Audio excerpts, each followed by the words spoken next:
The whole universe is seen as a marvelous technical accomplishment. And if it is made, there must be an explanation of how it is made. And the whole history of Western thought has in many ways been an attempt to discover how the Creator did it. What were the principles? What were the laws laid down? What, in other words, was the blueprint that underlies this creation?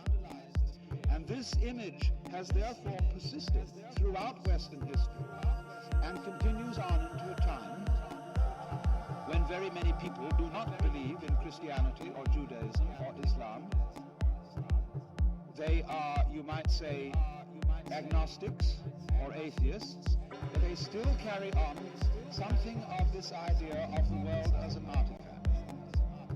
If you are a Christian or a Jew, you believe that the world is the artifact, the creation of the intelligent spirit called God. But if in this culture you are an atheist or an agnostic, you believe that the world is an automatic machine without a creator, something which made itself. We might say then that our original model of the universe was the ceramic model. And the Bible is full of references to God as the potter, who makes the world out of obedient clay. But when Western thinkers in the 18th century began to drop the idea of a personal God, they kept the idea of the artifact. So we could say that after the ceramic model of the universe, we got the fully automatic model. And still, you see, underlying our way of thinking about things is the question, how are they put together? And if you want to find out, one of the obvious ways to proceed is to take them to pieces. Everybody knows that if you want to find out how something is made, you unscrew the parts and see what the secret is inside the box. And so Western science in its beginnings took everything apart. It took animals apart, it took flowers apart, it took rocks apart. And then when they got it reduced to its tiniest pieces, they tried to find methods of taking those apart too, so that we could eventually discover what the very smallest small things were, and so know what building blocks the Creator, or the fully automatic model, used in order to put it all together, hoping that that would lead us to an understanding of how life works.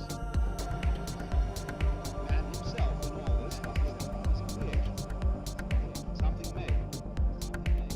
Only, there were some difficulties about this, because if you believe in the world in accordance with the idea of the fully automatic model, you've really got to admit that man too is fully automatic.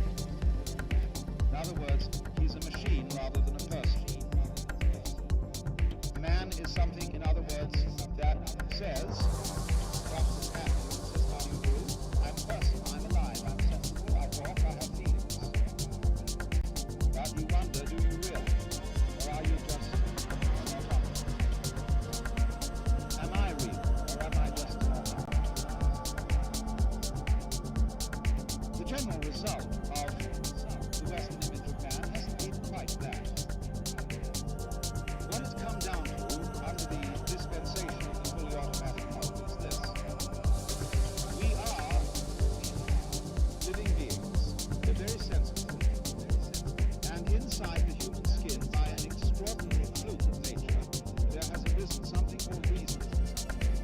And there have also arisen values, such as love. But this was a fluke, because it happened inside a fully automatic universe, which is stupid, because it's merely automatic. You won't, in other words, find anything really intelligent outside human skins. And therefore, if that is so, the only thing that people can do, if they want to maintain reason and love in this universe, is to fight nature.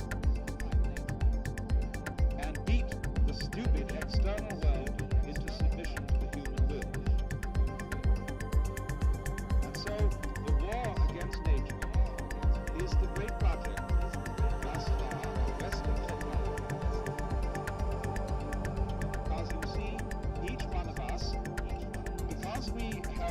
inherit from thousands of years of history a view of man as something made, and almost of a sort of breath breathed into a pot of clay, an image of clay.